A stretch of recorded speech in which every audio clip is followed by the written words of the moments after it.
What up, everybody? This is Dario Hunt from Living Life Fearless. Welcome back to another episode of our Music Files podcast. Joining me today, I believe, for the third time, is Jaron Lamar Davis. Say what up to everybody. Yo, y'all are becoming family. Looking forward to this episode and what we have in store. Hope everybody's doing what they're supposed to out there. Yeah, so like I said, I believe this is the third time you've joined us, and Yes. yeah, I believe three. Yep. So you guys should definitely check out the previous two episodes that he was on. Yep. And today we're going to talk about some music news, stuff that made the headlines, and I believe Jaron has some news of his own that he'll probably want to share. And we're just going to chop it up and got a few good topics for you guys. But before, like always, we are going to do a little housekeeping. And if you like any gear that we rock in these videos, like this hat I'm wearing right now, or this shirt, brand new Cultured AF shirt that goes along great with our coffee table book, you can head on over to the site and grab some for yourself. And if you have any questions, comments, topic suggestions about anything that we cover in this, or you want to correct us on anything, you can let us know in the comments down below wherever you guys listen to us or watch us, or you can email us directly at podcast@livinglifefearless.co. But now that is out the way, we're going to hop into our first news item. Picked this one specifically because you are joining us and you're kind of in the jazz field. Miles Davis, he had kind of a lost album called Rubber Band, and it is set for release this year. Right. That's interesting. I'm wondering if they say quote unquote unreleased. I'm wondering if there's any of the songs that I'm familiar with that I've already listened to. So the full story is that in 1985, Davis began recording an album supposed to be titled Rubber Band, but he never actually finished it, and it never got released in its entirety.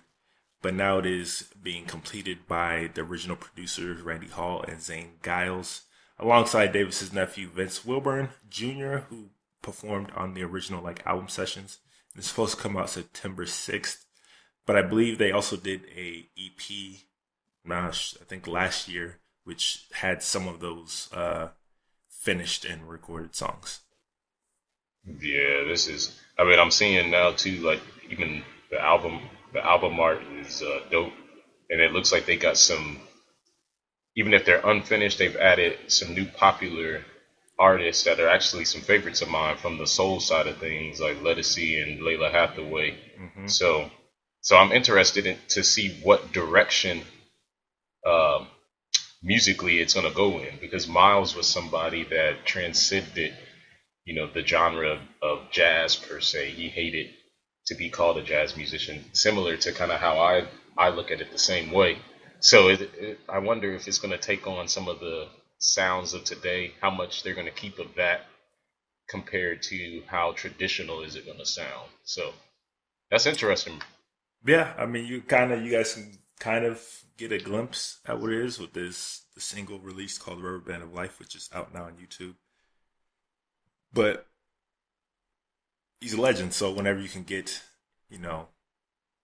more music from somebody as iconic and important as him, it's always a good thing. And the fact that it isn't being put out just by the label, but by the actual people that helped him on the actual project gives you, a little more hope that it's closer to the vision that he would have had for it, in the first place. No, I agree. Looking forward to that. I honestly haven't heard that single yet, so I'm gonna check that out tonight. Definitely. So September 6th, a few months here, it will be dropping on everybody. Next up, Willie Nelson has announced that he will be headlining his own little limited Las Vegas residency starting in October of 2019. He's still at it, and residencies have basically become the thing for most older artists in Vegas these days. Yep. I mean, mainly because they offer them. You don't have to travel. Yeah, you don't have to travel. You can basically all your old songs. Same show, consistency. Exactly. You can perfect the show, and then of course Vegas throws them a fuckload of money to do it. So yeah, so that's interesting, because I wonder, has he Has he put out anything new? I mean, I think he he's has. pushing 90. He's definitely up there. He's been around for a long time, but he's still Yeah, able to perform, which is impressive. yeah. He does have a new album coming out called "Ride Me Back Home," debuting on June 21st, and he has a Sounds like a tour. farewell. And he has a tour on Friday, starting on Friday of that same week, June 14th, the week before. So Hmm. Yeah. I mean, I might be keeping my eye open on that since based on the name of the album title, it sounds like I don't know if it's a farewell of sort or what, but usually when you're almost 90, you know, ride me back home, huh? it's like my entire life I've only known him as old. So Yeah, like to see pictures of him when he's younger, it's kind of crazy. He's like got the short hair, he's all cleaned up, and then now he's like, you a know, hippie. hippie, long hair, smoking a big fat joint all the time, stuff like that. So it's like Exactly. He it's does what he wants hilarious. to do. You gotta I mean, respect shit, that. at that age, you got to do what the fuck you want to do. Yeah, that's what I'm saying. So yeah, but I mean, he definitely. It seemed like at first, like you said, when he was a young man, he was trying to keep a look that I guess everybody back then you had to be He's trying to uniform. play So the game. right, right, you had that uniform look. So somewhere in there, he kind of similar to Miles Davis. You just start bucking the system. You're like, I'm gonna do what I want to do. And as an artist, I appreciate that side of things. So that's the type of artistry I want to see, regardless if I like the genre of music or not. So I mean, I guess what would you call it, like outlaw country is what he does. So yeah, a little more grit to it. he was definitely one of the pioneers in in that area, and he never looked back ever since then, and he's still at it, and he's still people are still willing to pay him a lot of money to perform. So it's good Yeah, for him. he's taking it. So Dope, dope, dope. So I love one thing I love about all of these adaptations of like old properties and old nostalgic IP is that you get is that now because there's been so much adaptation of like all most of the well known stuff. We're starting to get into like the weeds here and gets to like some really weird and obscure properties being like remade or reimagined. And I just saw this news item about a 60s show called The Banana Splits.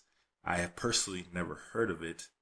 I've actually heard covers of like their opening theme, but I've never actually heard of the show itself because I was way before my time. But the premise of the show was that it was like a kids show, and it was about like an all animal rock band and going on like wacky adventures. But it was like all live action, so it was just people in these super terrible animal suits, like running around and performing like kind of music and whatnot. And it's kind of like one of those sounds like Yo Gabba Gabba or something like something that like that, and of it's the like '60s. something like that in the 60s. And it was like one, those like machines that like I don't know, like Chuck E. Cheese, where they got those little machines with the animals playing Yeah, and that's stuff. Like exactly what it it was looks like. basically This exactly like that. this is weird. I wonder. So did they do a remake at some point? Because it looks like it's weird to see that this was in the '60s because it's all in color. Right. I mean, you're getting color Well, I there. guess late '60s, Yeah, you get color there. Not but good, but it looks kind of modern for like a '60s look. I mean, even the type of sunglasses that the like this orange teddy bear he's wearing. It's pretty interesting. This is oh, weird. and the reason why you said it looked like one of those is because it was produced by Hanna Barbera. It's like Oh, okay. it's like one of their early properties before they started getting into the whole Cartoon Network era type Oh, thing. yeah, that makes sense. I mean, it looks like it's getting decent ratings, like as far as IMDb and I mean, TV.com. come on, That's nobody really such a gimmick. remembers. I've Like never even whoever heard of remembers this. that is kind of like. Yeah, this But is what's the interesting part is that sci-fi is rebooting it, reimagining it, but they're doing it as a horror movie, it's a horror movie, huh? as a horror movie, where they turn into like these murderous Yeah, creatures and start killing everybody in the studio because they're trying to cancel the show. they just. I mean, they're running out of ideas in Hollywood, man. it's as goofy as it sounds, but you just got to see the trailer for it because it is. Yeah, I gotta check it out. I'm kind of intrigued. Does it look like it's gonna be dope or what? I don't know. It looks like a terrible sci-fi movie, but it looks like one Oh that yeah, it looks as people will expected. end up watching just because it's on TV and why not? You know what I'm saying? Like how they did the Sharknado type movies, and Right. they're terrible, but there was still somehow an audience for it. And Yeah. Our society, we love terrible nowadays. So sometimes there's bad, and then there's good bad. You know what I'm saying? Like right, right. a movie can be terrible but good at the same time because it's so bad. And this looks like it could be one of those. It's just I'm it's gonna have to just check that like out of trailer the out. blue, like the banana splits. Who would have picked that fucking property to be I've never heard of it. to get a remake, and like nobody alive that can like follow sci-fi even knows Yeah, what what we're it talking is. about. Yeah, yeah. So it's just People run out of creativity, and the thing I've learned the older we get is the nostalgia. That's the main calling card nowadays of taking something that people, even if they've forgotten about it, and knocking the dust off, and then bringing it back out again, and it makes I mean, people it's remember. easier to attract It's people easier when to there's do. some sort of name recognition, but I feel like there's almost no name recognition with people. And Yeah, I I just thought haven't it was heard of funny this one. that this is the property that they chose to remake, and not only remake it, but remake it as a horror movie. So it's just you guys should That's definitely check out crazy. the trailer. It's funny. Definitely.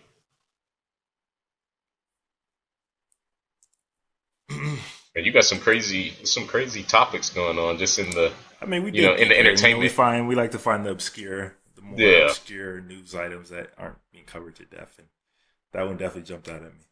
yeah, that's super interesting. I mean, that the Willie Nelson doing a residency, then you got Miles, which that's not really being talked about, like it should be, because I wasn't aware of it. So I mean, like I it's a said, who wants to, rehash something that's been rehashed 1,000 times already on every stream, every exactly. mainstream outlet, and that's just boring, and that's not what we do. So, just like on the podcast, and just like in our new news kind of segment of the website, we cover more obscure type of you know news that you probably haven't heard of.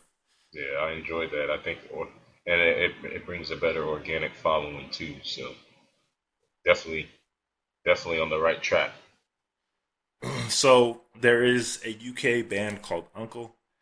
I am not really familiar with them, but I guess they've been around for a little while,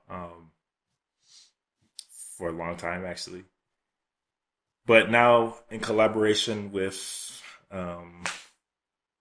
this sound designer slash creative director called Steve Dobby and Colin Nightingale, they have created a sort of interactive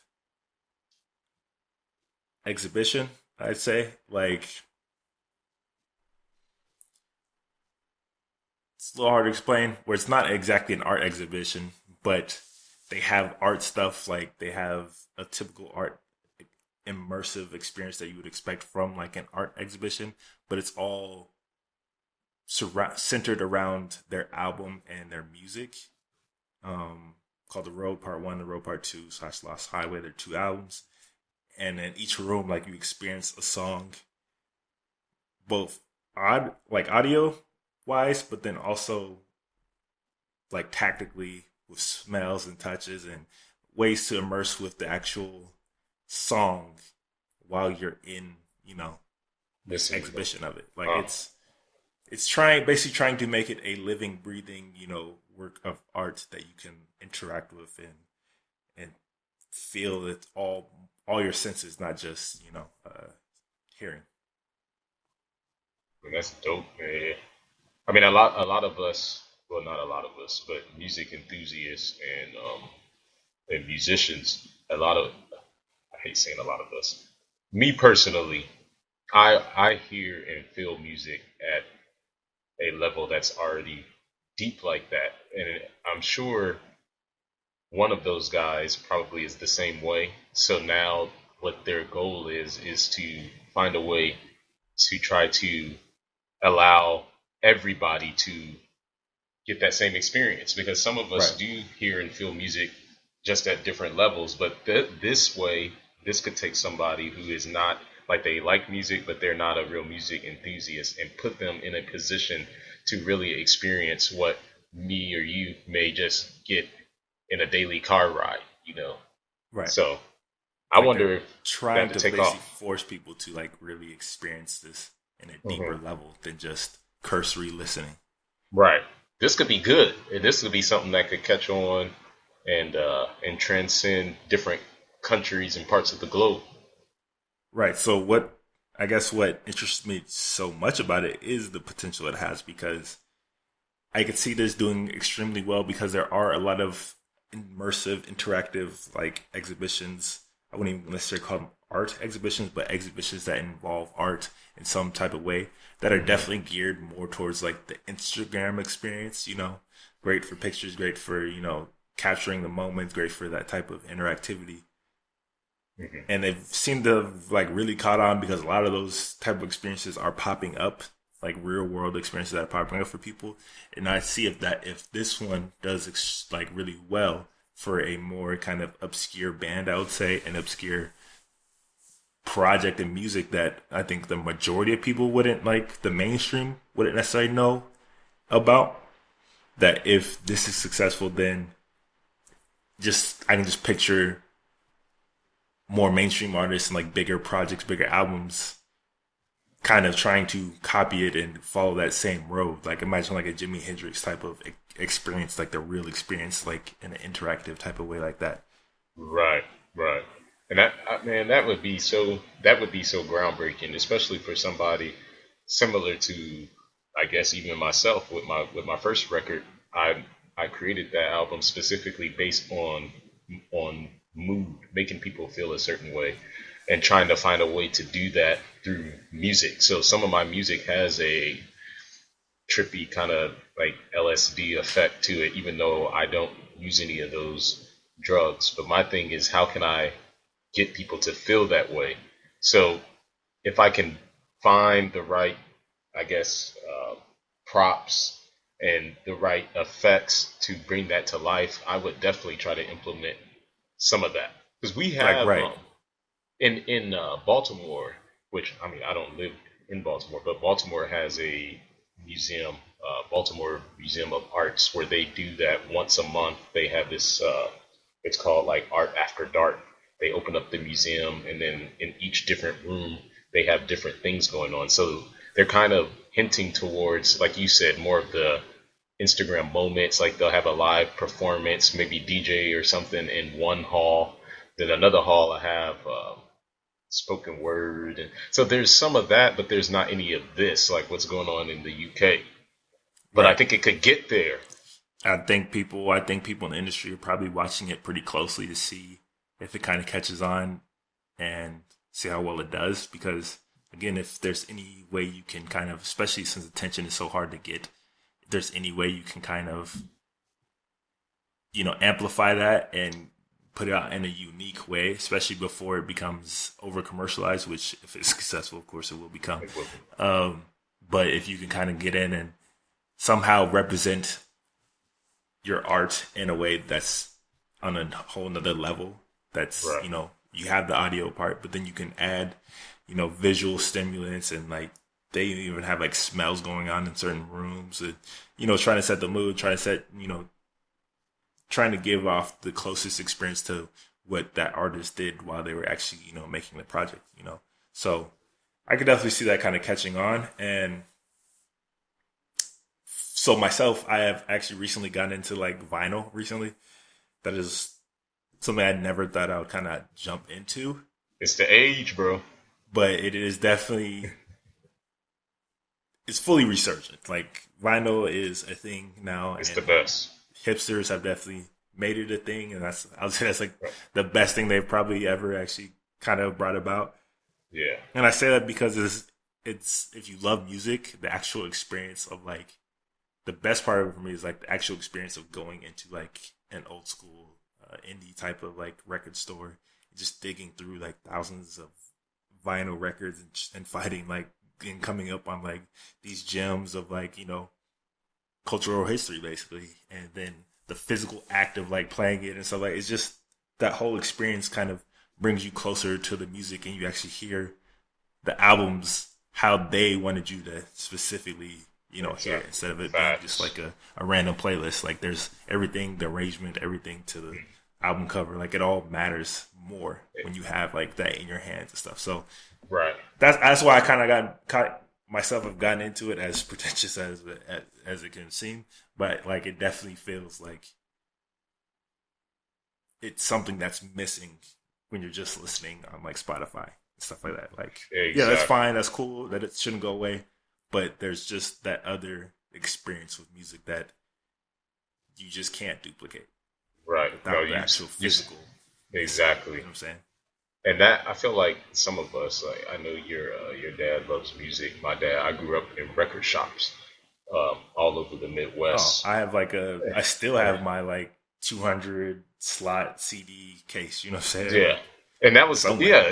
Even with the CDs, that was the same. It was the same effect because similar like you could go in with intent to get a certain album, and you find other albums or obscure music based on the album cover, and then it's the anticipation of riding home, knowing you can't wait to get home to pop it in, and then because of all of that intent, by the time you get there to pop it in, it's not background music. You're gonna actually sit there. Like I used to spend hours sitting in front of my bed with the CD on, just doing absolutely nothing, just listening to Nas or I mean at that point when we were growing up, it was essentially listening to anything, man. And Linkin Park, Fabulous, Ludacris, like just a little bit of everything. But I studied each album like if it was playing, that's what I was doing at the time.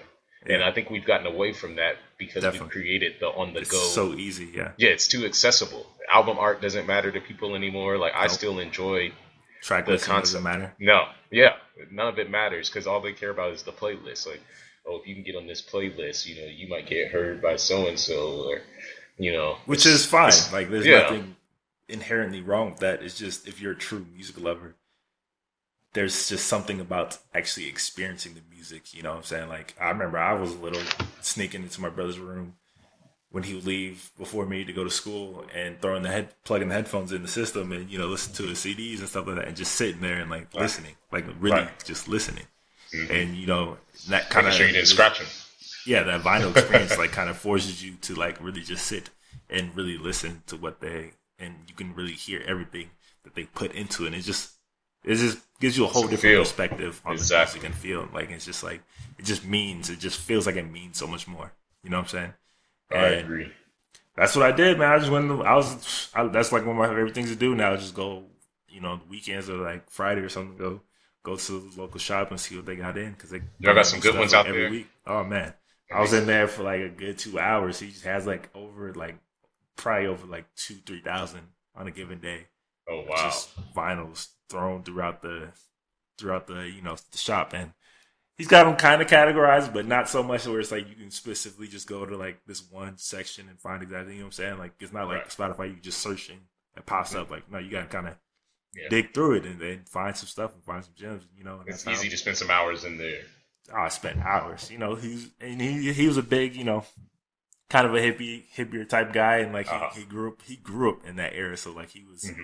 telling me about all the experience, all the concerts, all the music, and talking to me good 2 hours, and you know, a little That's couple that joints to probably experience. roll and just talk about Yeah. music, and that's like the best. That's Man. like the best thing, man. Man, I miss that. My senior year of high school. That I actually bought my first jazz records. I went in. We had a place. I'm from Springfield, Illinois, but we had a shop downtown called Recycle Records, and super smoky. Those old school hardwood floors. You walk in there, and it's this dude that he looked like a rocker. Just had straight tattoos all over the place, but which was crazy at the time. Then I mean, everybody's tatted up now, but at the time, he looked like he didn't have a clue about music. But I was just like, hey man, I'm in here. I play drums. I'm looking to get some jazz because at that point I didn't know about anything jazz. I mean, I knew about Miles Davis, but I hadn't listened. And he gave me multiple albums. He gave me Songs of the Deaf, Queen of the Stone Age album with Dave Grohl playing drums, and he's like, you got to get this. And then he gave me this.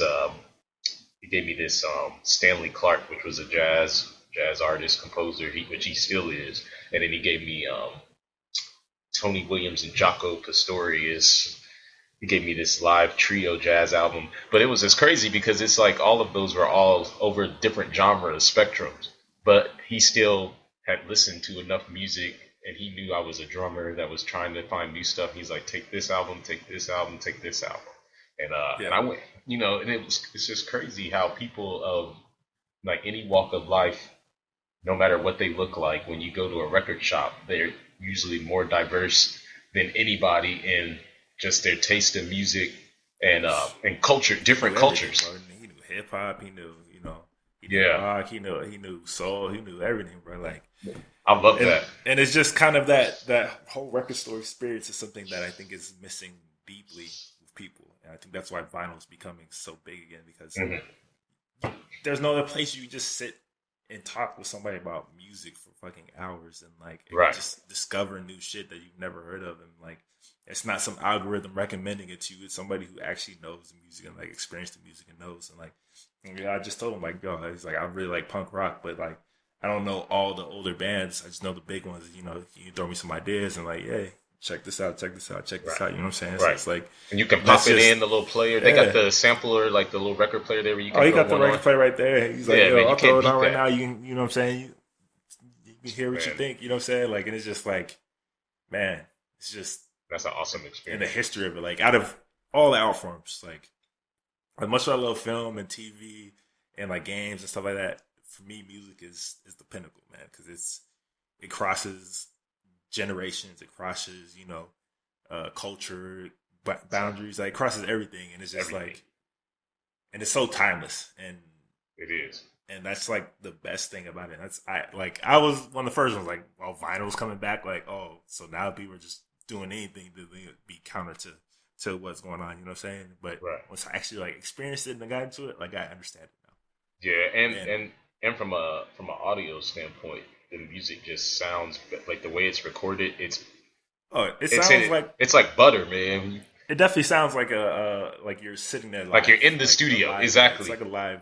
It's about as live of recording as you can possibly get for sure. And exactly.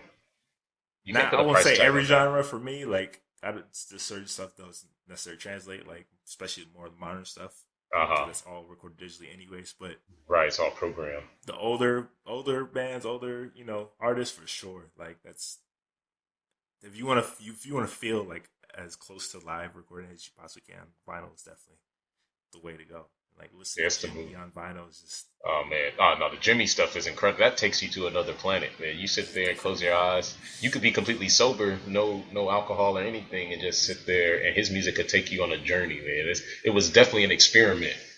It's different, man. And as Blasphemous says, some audio files might find it, like, I listen to them on surround, and it just the way it, like, separates the sounds and stuff, and it comes in all different angles, like, it's definitely... Oh, it's incredible, man. Different listening experience, man. Yeah, that makes me want to do my next. I have a friend of mine. He recommended that for the first one. He's like, man, you can cut it on vinyl and all this. I was like, you're right, because it's expensive to do, but it might be worth having a couple copies, and It is. But I mean, we also did a news item. I think probably a couple shows ago now that Bandcamp is actually getting into the vinyl pressing. I don't know if you saw that. Exactly. Yeah, because my stuff's on Bandcamp. Yeah. That they're offering artists, the ability to kind of press their own vinyl at a much cheaper and easier, process where nothing's up front. It kind of gets pressed when it's ordered. And they kind of ship it out and put it all together for you. Oh, man, that's dope, man. I don't know if you saw, you may have talked about this already because you're ahead of everything, but Bandcamp is also opening up that live performing spot in Oakland. That's dope, man. I don't know if we talked about it, but I definitely know about it. Yeah, that's awesome. Where people can go in, you can see all of the different artists that are on Bandcamp and listen to all of their music in a live listening environment. That's worth taking a trip to Oakland to check out. So I actually just got an email from Bandcamp about that last week, and I was immediately intrigued. I'm like, this is something that can grow. They should put it in different locations. They should do one out here in DC. They should, LA. It's a good potential idea. Right. So, I mean, I think they're doing the right things. They see where kind of music and how people are kind of yearning for that more physical type of listening experience that they kind of trying to tap into that, and that's just something that Spotify will never be able to give. No, they won't be able to do. And Spotify's. I mean, I use Spotify honestly, as bad as it is from a royalty standpoint, and all of that. I use Spotify streaming more than any other streaming site for my music, mainly because they do such a good job organizing my brain, because I listen to so many different They make it easy. things. Yeah, they make it real easy. They're like, Make it you easy. like this, listen to The this. addictive format, they make it really easy. They do, and they even offer a high resolution audio, which not a lot of streaming services. I mean, I got no real issues against Spotify. Obviously, the cut that they give artists is shit, but Right. as a platform for listening, It's not. great. Yeah, it's. I have no complaints. It's just it doesn't. It just can't duplicate the more physical listening experience you get from like live or like vinyl and stuff like that. So, I you can do both, but I just think Yeah. there's definitely room for both now. Before there wasn't, and it just felt like they were just going to eat up everything. But now there's a clear, there's clear distinctions between, that. So one thing that for sure will never come back though is CDs and cassettes. No. That was a hassle, man. Yeah, you keep the CDs, man. Yeah, they can have that, but man, you say a lot of nuggets. The one main takeaway from all of this is the live experience of the whole process from beginning of getting the record to the end.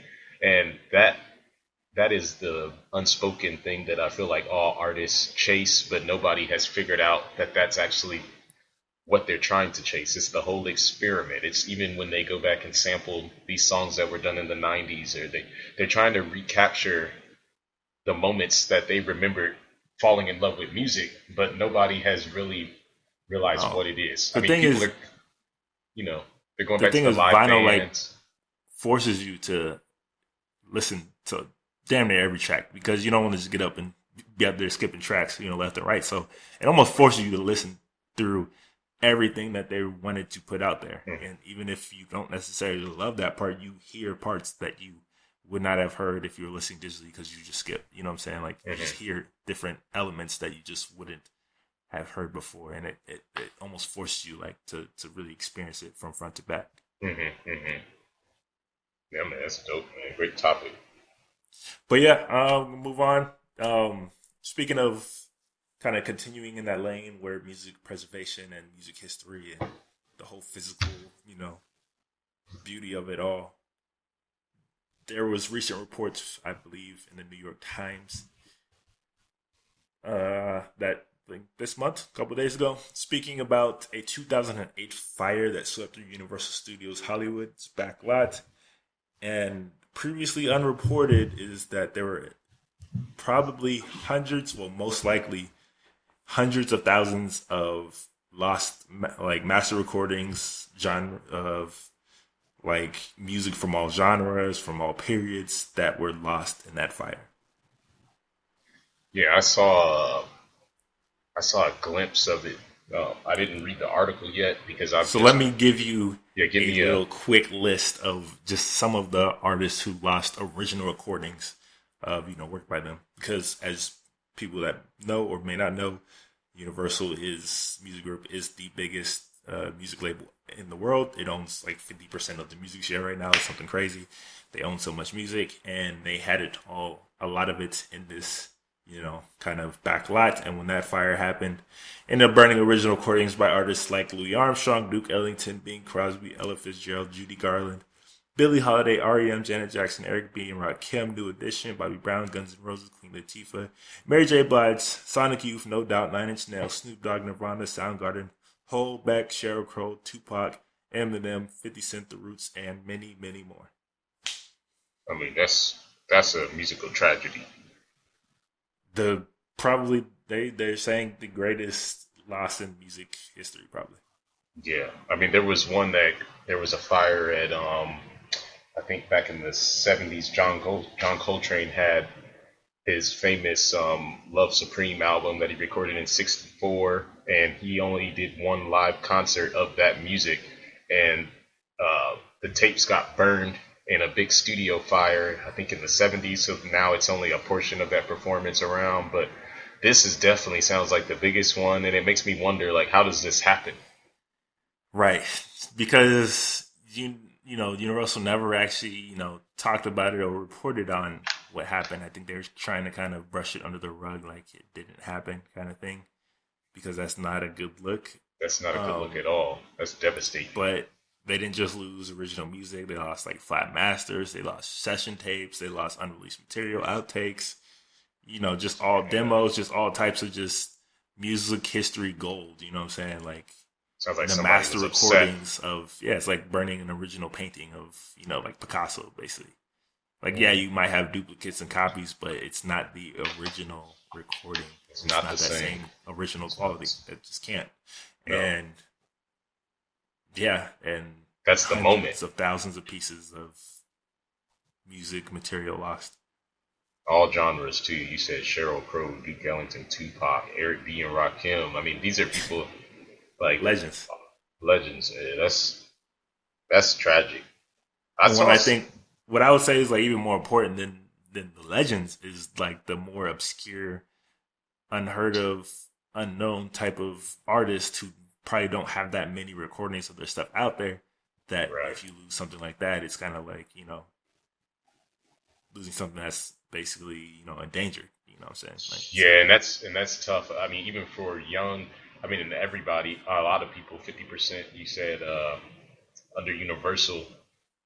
That would be similar to say an up and coming artist today that's under Universal and they're still in the recording process on the verge of success, and they had this live studio recording that you can't recapture that. So even though you're still alive, you're still an up and comer.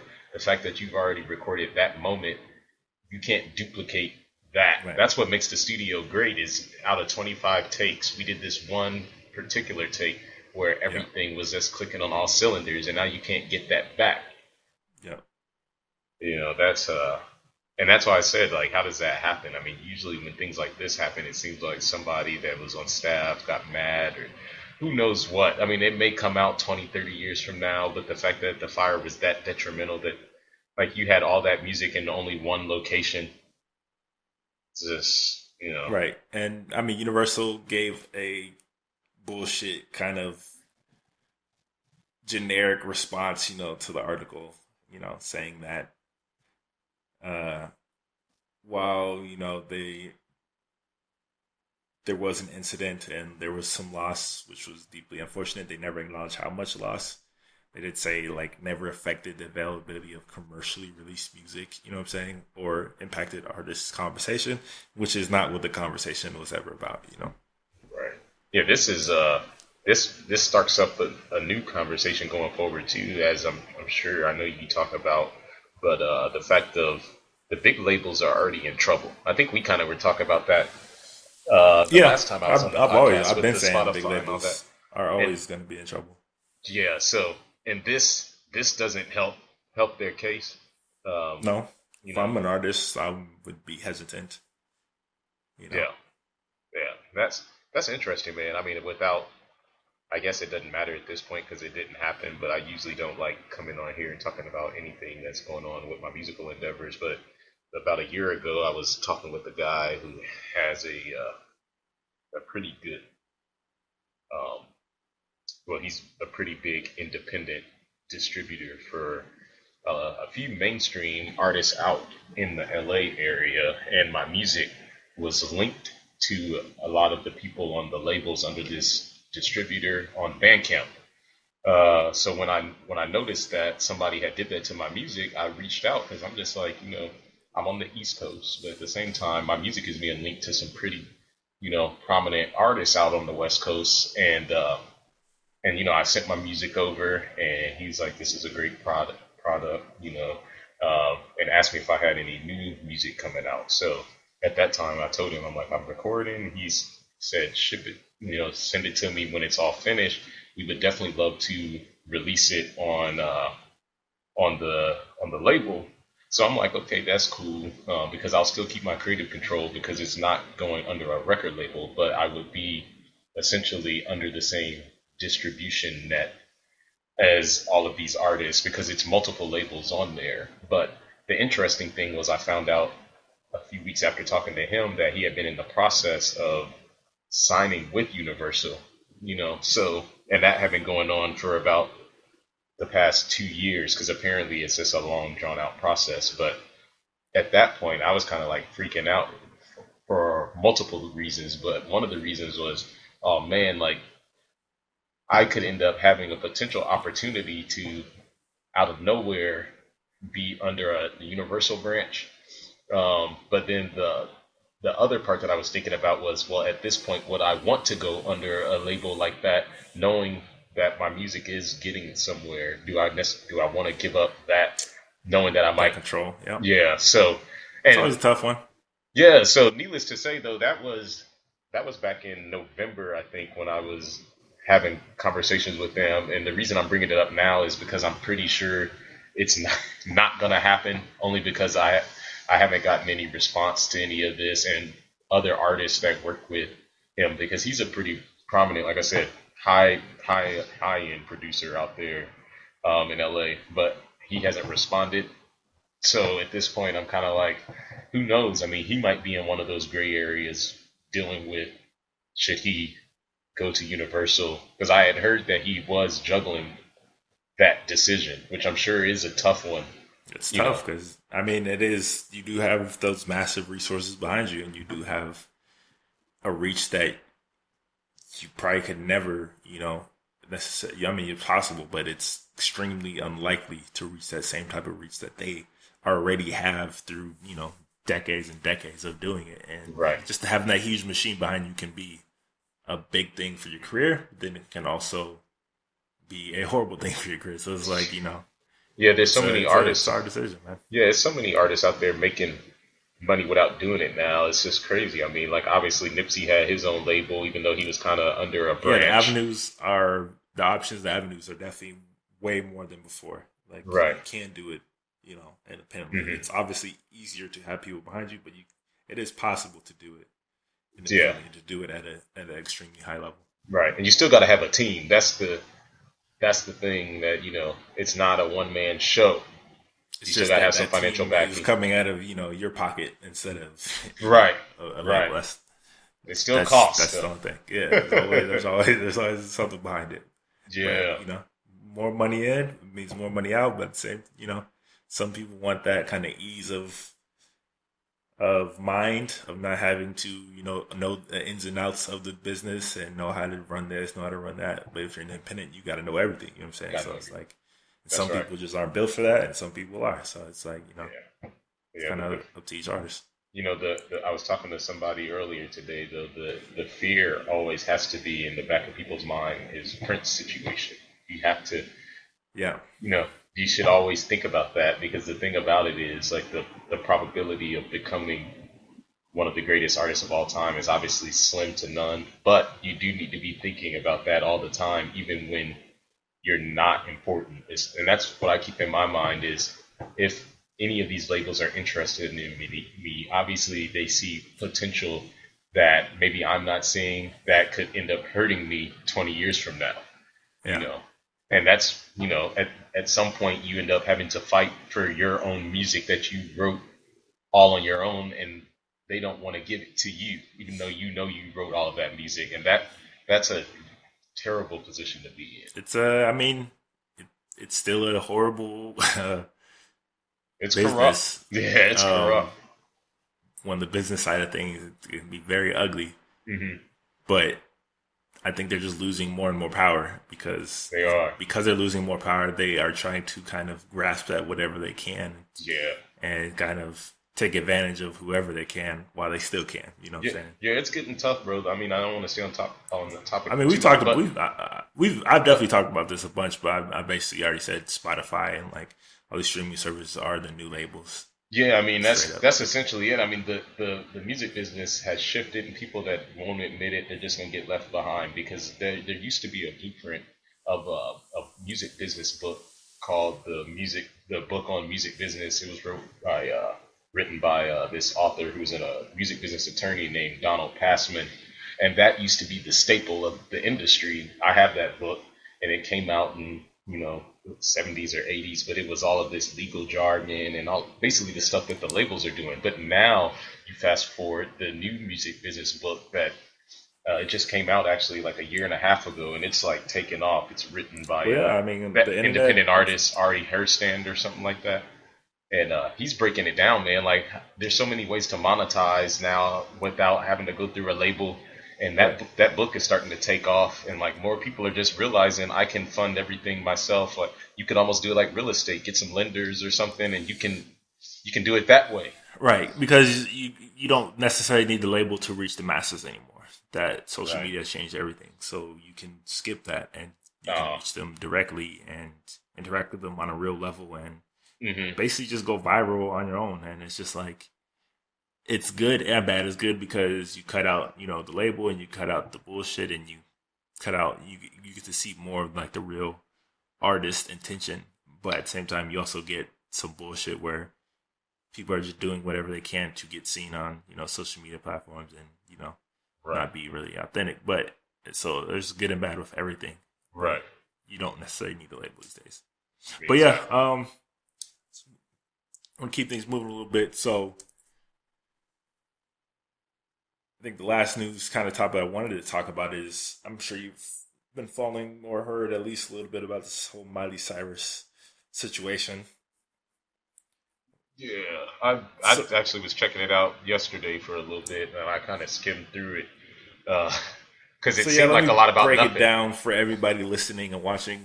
Basically, Miley Cyrus, as most of you know, she when she made the jump in her career, kind of into a more adult and more provocative kind of way, she did that basically through hip hop, and she utilized hip hop and hip hop producers and hip hop artists, and basically just the whole clout that hip hop gained her to give her that more edge and more like mass appeal and it worked for her. It worked extremely well for her. She kind of blew up even more than she was already after that, especially as a solo artist named Miley Cyrus, not Hannah Montana. And Hmm. then almost a year, maybe two, probably less than that, following, she basically said that she is kind of done with hip hop and she kind of pushed out of the scene and blah blah blah blah blah. And fast forward, I mean, the masses, particularly Black Twitter, did not respond to that well at all, and shit on her pretty thoroughly for doing that, and basically calling her a vulture, a culture vulture, and all this and that. And then fast forward to this year, she has tried to kind of enter back into the hip hop lane with her music, where she's worked with like Michael Made It Again and Sway Lee and even Ghostface Killer.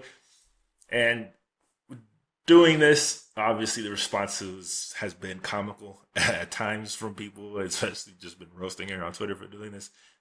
But she has kind of tried to apologize, you know, for racially insensitive remarks, basically what she was saying, like culturally insensitive remarks about hip hop and having the privilege of being able to, you know, hop in and out of the scene. You know what I'm saying? Like, so I guess my whole question is kind of like, do you think that she needed to apologize?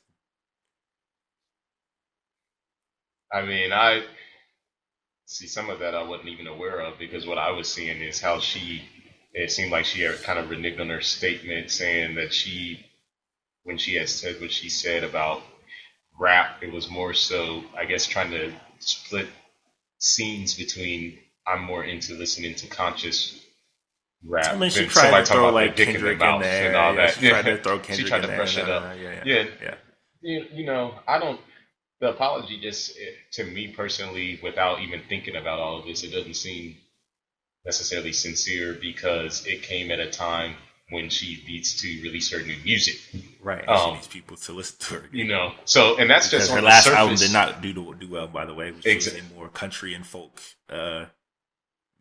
relief product, and that right. did not do well. That did not resonate with people Yeah, because a lot of people on a too, level. like suburban kids and people from the hood, are all still listening to rap music. Hip hop is the It, most popular that's what it genre out is. there in the world right now. I don't care what anybody says. It is the It most is. popular mainstream, particularly Def, in American culture.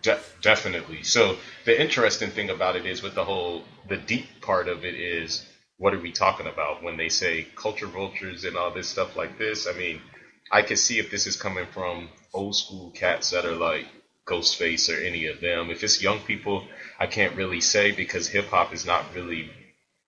It used to be like jazz where that was the struggle, you know. So you come up in the struggle and then you put that to the mic. But nowadays it's not really that. Only because there's great rappers coming from all over, from the Yep. suburbs to the street. So it can't Yep. really be. It's hard to say culture vulture when I mean it's everywhere now. I mean you got artists in the UK Right. coming up with dope hip hop. So Yep. Artists. I was just in Russia, France, Belgium, Italy. Literally every yeah, country. There's some rapper. right, You know, right, capitalizing on the American hip hop kind yeah. of music culture. Yeah, so it's tough to say. I mean, I definitely get it because I'm definitely one that I'm from the hood, so I do use culture vulture. I don't know if I'm gonna use it in this case because there's plenty of scenarios where that takes place, but this seems like a bunch of phony. It's still phony, man. Like the fact that she's getting ready to drop this album and like you said, her last album flopped, so she wasn't gonna apologize at all. She's just gonna come out with the rap album and expect everybody to buy it. And then when she saw that people were upset, now it's, oh, I apologize for being I able to, mean, look, you it works because I saw the features. I saw Ghostface Killer and know. Miley Cyrus. Yeah, you still gonna want to check All it right, out. I'll check it out. Exactly. All right, like I'm not a fan, what I'm Yeah, saying, she but was she strategic. got me to check it out. She definitely got me to check it out. Like Yeah, she knows what she's doing. Like she knows. I mean, like you said, I don't really consider her to be a culture vulture. This is kind of just what you grew up in. Like, how can you culture vulture when hip hop is the culture? Like, yeah. it's not. It's no longer It's the not isolated. counterculture. It's no longer the fringe culture. It Right. is the culture. It's literally Exactly. everywhere, It's and everywhere.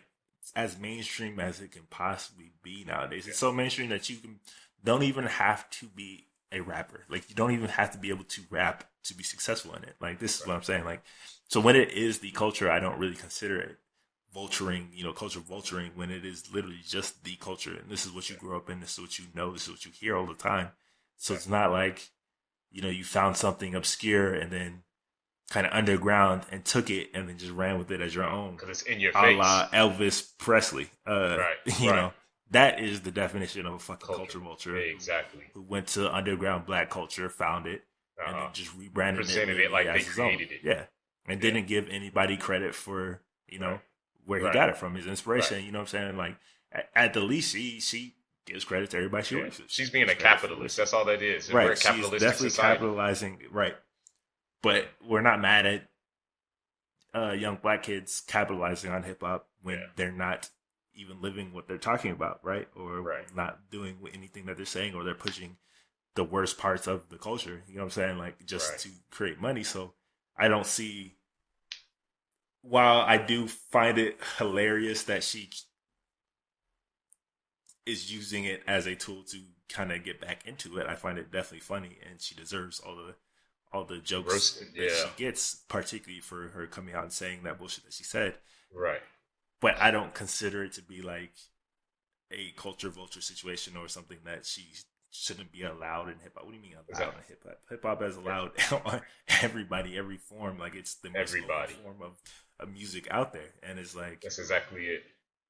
this is how it was created. This is the whole point, was that anybody could do it. You didn't need to Successful. have 10 years of guitar lessons or singing lessons. You know what I'm saying? Exactly. Like, That's you what. just had talent, you could do it. And it's just Yeah. like, That's why hip hop is so groundbreaking, man. I mean, like even with Q-Tip, I mean, the reason he turned to the beat machines was because the jazz school he wanted to go to at high school closed down, and hip hop has, in a way, it's given everybody like no. Without hip hop, we wouldn't be in the technology area that we're in now, where people can produce beats, and Ableton is, you know, a great resource. Or these keyboards, you can do stuff from your bedroom. That all came Fruity from Loops, hip all hop. that. You know what I'm Yeah, saying? all of Yeah. that came from hip hop. Being in, somebody in their bedroom with no resources to do anything else, so they figured it out there, and then they became No duplicated. formal training, no Yeah, nothing, just a desire to that's why I make love it music and, at its purest form, man. Hip hop. I mean, right. that pen and So, paper. I mean, when you know this and it becomes as mainstream, you can you can kind of be mad that it's mainstream Yeah, but I'm as not it that is, mad but at you the same can't be time. that mad because at the same time it opens so many more doors and gives so many other Exactly. people opportunities that are from those type of communities that you want people to have opportunities from. So it's Exactly. like, do you want it or not? Because if you want it to be successful, you want it to be mainstream, you want all these artists to be able to make millions of dollars to support themselves, support their families, then that means it's successful at a level that is just going to automatically become open to the masses. And Right. you can't control what the masses do when it's Exactly. something like that big. Like you can't. It's too late You now. can't. Yeah. Yeah, and that's the It's thing.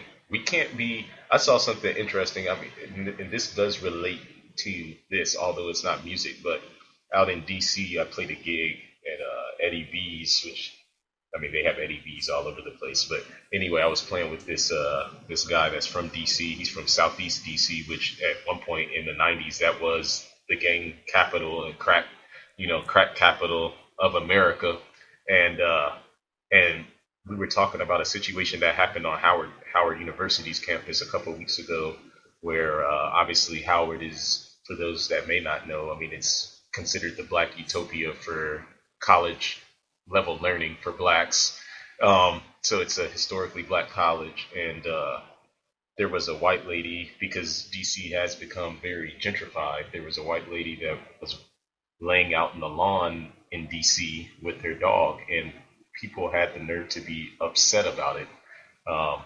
specific, specifically people that graduated from there. And the interesting conversation that I had was with the guy from the hood, black guy, and the thing that he said is he's just like, why is it such a big deal? Like, we wanted equality, and now we're upset that somebody that's not from our race is able to also enjoy being able to walk the streets in parts Right. that used to be predominantly black. Why are we upset? And I look at the music, like kind of what we're talking about right now. Like, why are we upset about it? Like, you want that, equal right. You want our music to be prominent, to be heard everywhere, and now you're upset that. And she's still given the Yeah. credit, which at that point that makes it even more. It's harder to waste time getting mad at her, because it's not like she's taking this and saying, I wrote Right. all this music on my own. Yes. I did all of this. He's very clear about it. Michael made it is a big reason behind her success. Like Uh huh. he's Yeah. his name is plastered everywhere. He's involved. And then Exactly. we have the same. Then there's the same people that get mad when Billboard doesn't include Lil Nas X on the country charts. So it's like Exactly. So which you one don't is want it? to. Yeah, which one is it? Like Oh, it's that's got to go funny. both ways. You know what I'm saying? Yeah, Like if you want us to be able to hop into any genre we want, then it's got to come both ways. Like that's it just exactly is it. what it is. You know what I'm saying? And Yeah. I'm glad you, as a music head, you understand like the importance of how big hip hop is. it's massive, man. Yeah, It's one of the greatest cultural movements in modern history. yeah, Like yeah. I mean, that's single handedly, it's changed the entire culture. The it's way that changed. just other genres, while they have been huge, like rock and roll, and while they Mhm. have been, it just hasn't reached This, the same amount, the same demographics, the same amount of demographics as hip hop has. It just yeah, hasn't. And yeah.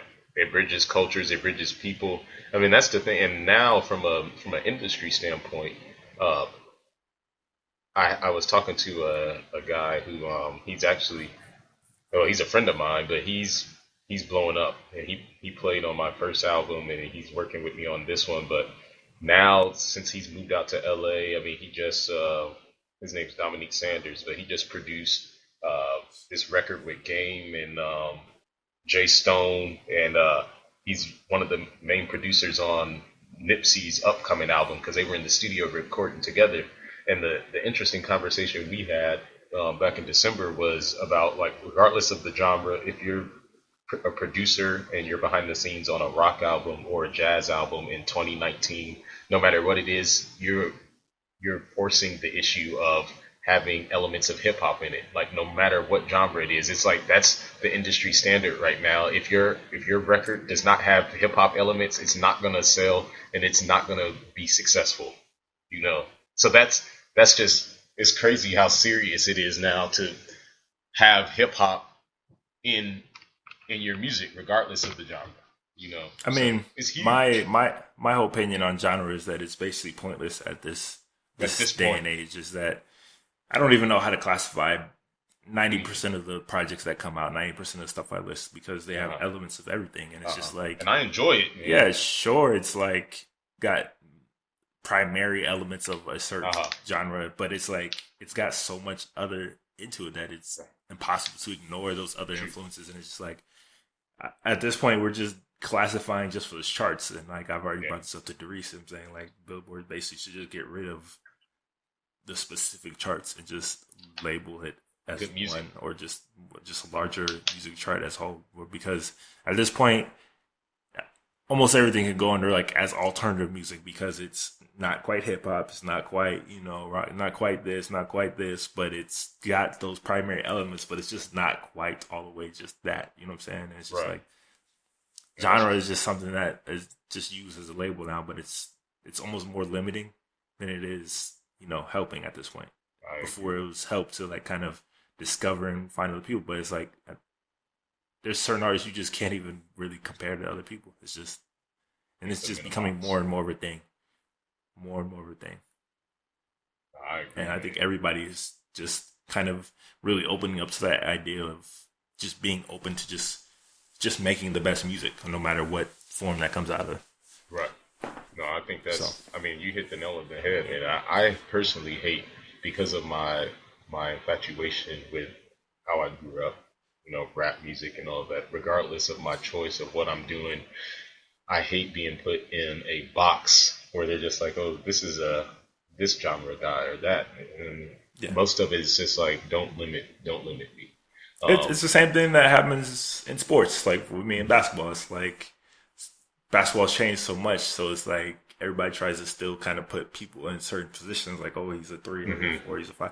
Right. It's like, nah, It's the not game that no is to more. the point where it's like everybody can do almost everything. So it's like, Exactly. nah, just put the 5 best out there, and like, you know, Right, it's let not, 'em play. it's no longer, oh, but we need this. So okay, but you can get that from other people that aren't traditionally in that, you know, position. But it's like at this Right. point now, it's like just hanging on just to hang on to, when it's like it's no longer helping, it's limiting what the potential of what music can be. You know what I'm saying? Like, Right. So And creativity's through the roof right now too, from a musical standpoint. Unbelievable. I got to admit, it's getting out of control with just the ways people are doing it, and it sounds natural. It's coming off natural too. It's not. I just it's not listened forced. to the Gold Link album, and Oh yeah, the Gold Link album's fire, man. I'm just like, bro, like I have no idea how to classify him. Yeah. Like it's. Yeah, You have like he's a true almost artist. a straight hip hop song, then you have a funk song, then you have like a Afro pop song, and it's Yeah. like, but then it all, like you said, it all just feels natural for him, and just all feels, you know, what it's supposed to feel like, and it doesn't feel like he's just trying Forcing. to put like a compilation together, forcing Exactly. specific sounds. It just is what it is, and you know, Right. just kind of go with the ride and just take it for what it is. Yeah. I mean, it sucks for my music collection and trying to categorize shit, but it's Right. you know. It's good for Other the than that, listening. it's you good know. for the listening experience for sure. Yeah. So yeah, I mean that's kind of just what I wanted to talk about with Miley, and seeing all this kind of controversy surrounding her, and then just kind of hypocrisy and stuff. I just don't think it's that big of a deal. I'm glad you see what I see. That's why I said, like, honestly, man, I was parking into my driveway yesterday and reading, and I skimmed through the article because I got the Google notification, which is why I went to it originally. I skimmed through and I was like, man, this is a lot to do about nothing. That was Nothing. immediately what I thought, you know. So Nothing. And like I said, it's the same people. I was like, yo, Lil Nas X, they're trying to keep Lil Nas X out of the country. I'm like, bro, like, which way are we going here? Like, you're trying to keep Miley out of hip hop. So like, Exactly. which way are we going here? Like, you can't Exactly. can't have it one way, and you know, one way only. So exactly. we'll see. I mean, the music at the end of the day will speak for itself. If it's good, it's good. If it's not, it's not. Right. A good So I wanted topics. to close things out. You know, with you talking about what you got cooking up, what you got coming up. Like, I know you've been working on some new music. I know you know, kind of talked a little bit about some project stuff, and just wanted to chop it up and see where you're at with all that. Yeah, shoot, man, it's been so busy. But next week I am releasing a song that's It's I don't know what genre, since we're talking about genre bending, but it's been told to me from guys that I've let listen to it that it's more of an experience than it is a genre. And I say that because I'm trying the best I could with my writing to bring to story bring to light two situations. One that took place in 1857 with the guy by the name of Dred Scott, who was fighting for freedom and became a free man, and they put him back into slavery. And then tying, yes, sir, and then they're tying it into a situation that happened with a teenager that got killed in Pittsburgh last summer by the name of Antoine Rose. He was a 17-year-old, got shot. Uh, and I didn't do the song because he got shot, which is probably what a lot of people are going to think. It's so, sadly, it's such a pattern nowadays. So the reason that I resonated, or his story resonated with me, was because I saw myself in him, because I saw this honor roll student, um, who was, was active in the community, but also at the same time was juggling, like a lot of us that come from the culture. You're also hanging out with people that are like gang banging and all of that. Yeah, yeah. So he was doing both, and You around. exactly, and he got caught in the line of fire because he happened to be in a car that did a drive-by shooting earlier in the day. So realistically, it had nothing to do with him. But when the cops pulled the car over because they were looking for the actual car, later on in the day, he was in the car and he took off running out of fear because he knew he wasn't supposed to be there to begin with.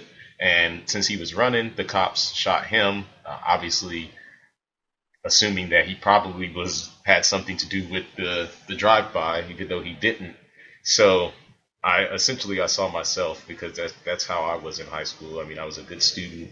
At the same time, I was also hanging out in crack houses and all that after school. I mean, It's that an is interesting definitely compromise, you know. that is definitely something that I think the general public, mostly white people, don't quite understand. Is that, well, they do understand, but only when it comes to certain demographics.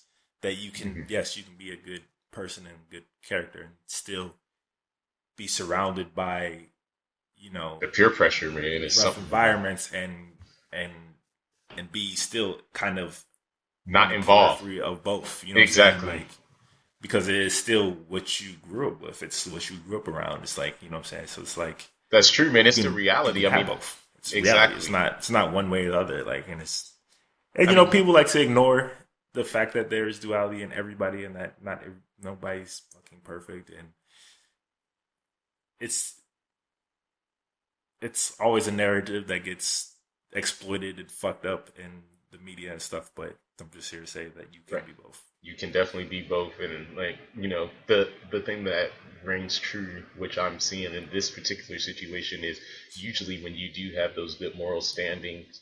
Obviously it didn't work out in Antoine Rose's favor, which is the heartbreaking part. But the thing about it is, if you're given an opportunity to survive, you usually will figure it out. Yeah, come to um, run the other end. like you Right. or me, I mean, I still come from a good home. I had a two-parent household. I mean, we struggled financially, but at the same time, it wasn't like I had lack of parents. It was more so playing basketball. You're in multiple cultures. One minute I'm in a tournament out on the rich side of town, then I'm at the boys' club, playing. So that's just how I it know people from goes. both worlds, man. Exactly, and I get along with both. So yeah, I'm releasing that. I'm also doing. I'm trying to be creative this go around with my marketing, specifically for this single. So I'm also hosting a live. I'm calling it a live listening party. But Hmm. realistically, what it is I've been sending out invites on Facebook, that from 1 p.m. the day of the release till 3 p.m. the next day, I'm just going to make sure that everybody I invite, they're listening to it and sharing it to a stream of their choice, whether that's Spotify or iTunes or Google Music. That's something I wanted to do, so I'm going to do that, and I have a couple of special ideas that I'm going to try to do the day of, just to experiment and see if I can get people to start sharing the music, and we'll see what happens. I mean, this song is not indicative of what my project is going to sound like, because it's very dark and it's, you know It's written like a classical suite, I'd say. Uh, but I felt like I needed to put it out. So you know, I mean, yeah, show a different side of creativity me. comes out as it is. Yeah. I mean, I'm definitely interested to hear this, and somehow we can definitely be involved in kind of debuting to people.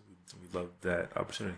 Oh, yes, sir. I'll definitely send you. I'm going to send it to you so you can get a sneak peek, and I'll also send you the bio that a great author wrote for me after listening to it, kind of depicting the story. That's going to help people. That's going to bring kind of what we were talking about earlier with UNKLE. It's that type of thing. Like I have somebody that actually narrated so that they can actually see the music when the music's playing. So Okay, should be yeah, interesting. sounds like something I'm definitely interested in. Yeah, man. I'll let you check it out for sure. Love to hear the feedback. So project wise, how's it? How you looking on that? Man, I'm chipping away. I'd say right now I'm about, if I had to do a percentage, I'm probably about, I'd say 70% done. I'm actually gonna be in the studio again tomorrow. I got most of my music is all finished as far as it's actually recorded. I've yet to start the mixing and mastering process.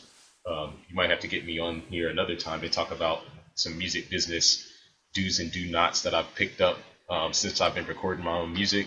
And one I'm learning now is a mistake I made with the last project is I released it immediately because we have that ability now with all You drop CD whenever you Baby and want. all of that. Yeah. But I didn't put in the same amount of funding to promote, and that's a independent artist rule of thumb that I've picked up on now is whatever you invest into the recording process, also have that same amount to use for promotional services afterwards. So my goal for this album is to get it finished, hopefully by let's see, it's June, hopefully by August or September, and then from that point work on raising funding, saving money to actually fund the promotion. So I'm still probably at least 7 to 8 months away from actually releasing the album, but I still want to have it done just for peace of mind, so that I can just only focus on funds for the promotion. Uh, it's not cheap, and the No, recording process isn't cheap, definitely man. not. That's what we're talking about. Yeah, If you got a major label behind it, makes those type of things, yeah, they'll easy. front load the money. Actually, one of my friends that's playing on the album, he just released his album, and he had that. He didn't have a major label, but he had a decent indie label, and they just funded all of the money, but then he worked it out contractually where they're taking percentages on the back end. So, Right. That's and that's the other they thing make I their don't know money if I back want to now. do. Don't worry. They definitely gonna make their money back. Yeah, That so advance ain't for free. Ain't for exactly, out the kindness of their hearts. Expect exactly. their return. So I'm getting the hang of the struggle though, man. I'm enjoying it, and I'm actually really excited about this album. More so people can see the growth, and that it's a conceptual album. So I feel like it'll make a lot of logistical sense in listening to the way the songs are put together in order, because it's a reverse chronological storyline. So that it's kind of going backwards, starting from now, going back to ancient times, and within that, I got a little bit of everything from funk to hip hop. So hopefully, I do what Gold Leak did, and it all meshes together with the synchronicity that I envision. So we'll see. I'm interested. We're patiently waiting, man. Yeah, I've already told you Patiently, about a few anxiously of waiting, man. the nuggets already, kind of off the record. But so that's until that's solidified, that will remain off the record. But hopefully that would help my project out tremendously. So Looking forward, man. Looking forward to it. We always have to see, you still grinding, still working, still creating. That's what we love to see from, people, like creative people. Just yeah, never stop creating, man. no, that's important. That's important, man. So I'm looking forward to the journey. Yeah, I mean, this has been a great podcast. I think we covered a lot. Definitely have you back on here for some more updates about what you got going on, especially probably after I hear the song. I'll probably get you on. Probably not that long. We're gonna talk about the song. Probably Man, much get you here. appreciation, man. I'm Yeah, emailing it to you right now. and yeah, can't wait to have you back on. And like I said, we covered a lot. And if you guys had any questions, topics, suggestions, or just commentary about anything that we covered, you can let us know in the comments down below where this goes up, wherever you enjoy us, either YouTube, SoundCloud, iTunes, wherever. And if you have any questions for Jaron, you can also, let us know in the comments, and we'll be sure to pass those on to him. Definitely. Again, if you like any gear that I rock in these videos, like the shirt I'm wearing right now, or this hat, you can also have a site to grab some for yourself. We are doing a special summer sale to celebrate 10 straight record months over on the website, where everything is 35% off, and we're going to have a ton of heat dropping all summer, so be sure to check on that. And Jaron, if you want to let people know where they can find you, where they can follow you, get in touch with you. Yeah, definitely. I'm on Facebook. That's under Jaron, Jaron Lamar Davis. IG, I'm Drums Hoops 23. My following is picking up on IG, so I'm kind of happy about that. I'm approaching 5,000 followers, so I'm moving up. Which nowadays that's important. So it took a while for me to get it's all to part of promo, man. It is. So I got that, and then I'm not on Twitter, but I do have my website. That's JaronLamarDavis.com. I got shirts under my brand name on there, Imperfect Man. So definitely stop by the site. We will link everything down in descriptions where this goes up, so you guys can be sure to follow and check out his stuff. Definitely. Much appreciation to y'all, man, to the whole Living Life Fearless family. You guys been riding from the beginning, so definitely thank you. A lot more to come. Definitely a lot more to come. And just like with you, we have a lot more to come ourselves. And for this podcast, there's a lot more to come. This is something that we are planning on doing much more of, hopefully on a regular basis, having more and more guests talking about, everything they love, everything that we love. And we will be back shortly with another episode of our Music Files podcast. Thank you guys for joining us once again and listening and watching and wherever you guys enjoy this. And if you really like this, please smash that like and subscribe button and share it wherever you do listen to us or watch us. And we will be back shortly with more episodes. But until then, you guys keep on living life fearless. We'll be back shortly. Peace.